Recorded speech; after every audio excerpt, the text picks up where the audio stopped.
आपने पैरासाइट्स यानी परजीवियों के बारे में सुना होगा। जिन दर्शकों ने इसके बारे में कभी नहीं सुना, उनकी जानकारी के लिए बता दूं, परजीवी वो होते हैं जो जीने के लिए दूसरे का हक को धीरे धीरे उसके मरने तक चूस डालते हैं। अब यह शब्द मुझे इसलिए याद आया क्योंकि उन पाकिस्तानियों के दृश्य देख रहा था जिन्हें भारत से देश निकाला दिया गया है।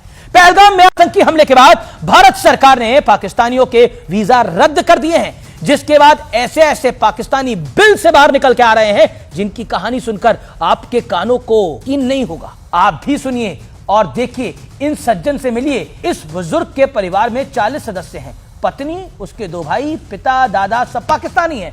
अब इनकी विदाई हो रही है तो यह बुजुर्ग व्यक्ति कह रहा है कि मोदी जी इन्हें रोक लो, आपके मुल्क की खूब तरक्की होगी। शब्दों पर ध्यान दीजिएगा, इन्होंने कहा आपके मुल्क। अब जरा इस व्यक्ति से मिलिए। ये 17 साल से भारत में रह रहा है, यहां का खा रहा है, यहां का पी रहा है, राशन कार्ड भारत का है, आधार कार्ड भारत का है और यहां तक कि वोटर आई कार्ड भी भारत का है। और सुनिए, यह चुनाव में वोट भी डाल चुका है।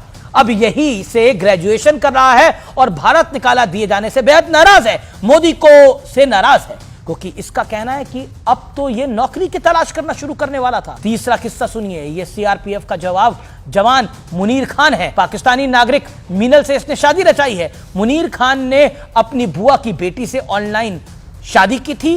पत्नी वीजा लेकर भारत आई, लेकिन वीजा समाप्त हो चुका है।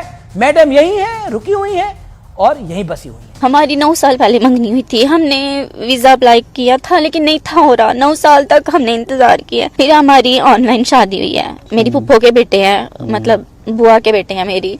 हमारा ऑनलाइन निकाह हुआ है, फिर हमें वीजा मिला है। और अब हद तो यह है कि ये लोग कह रहे हैं कि उनके साथ मोदी सरकार ना इंसाफी कर रही है, गलत कर रही है। ये लोग ना सिर्फ भारत की चुनाव की प्रक्रिया में हिस्सा ले रहे हैं, बल्कि इनकी घुसपैठ सिक्योरिटी एजेंसीज में भी हो चुकी है। सोचिए, कितने पाकिस्तानी बीते 40 सालों से कश्मीर में अवैध रूप से रह रहे हैं, लेकिन 1990 में कश्मीरी हिंदुओं को अपने घरों से बेघर किया गया था। उस दौर में इनमें से कई लोग ये सब कुछ अपनी आंखों से देखा होगा। इन्होंने कड़िया जोड़िए, सीए और एनआरसी के नाम पर देश में अराजकता फैलाई गई थी। 8 महीनों तक दिल्ली की सड़कों को जाम किया गया था। नारे लगाए गए थे, कागज नहीं दिखाएंगे। अब समझ आ रहा है कि कागज क्यों नहीं दिखाए जाएंगे, और अब यह भी समझ आ रहा है कि इन लोगों को खुलकर पॉलिटिकल सपोर्ट क्यों किया जाता है। समझ तो यह भी आ रहा है कि कुछ नेता आज भी डंके की चोट पर क्यों कहते हैं कि उनके राज्य में सीए लागू नहीं होगा।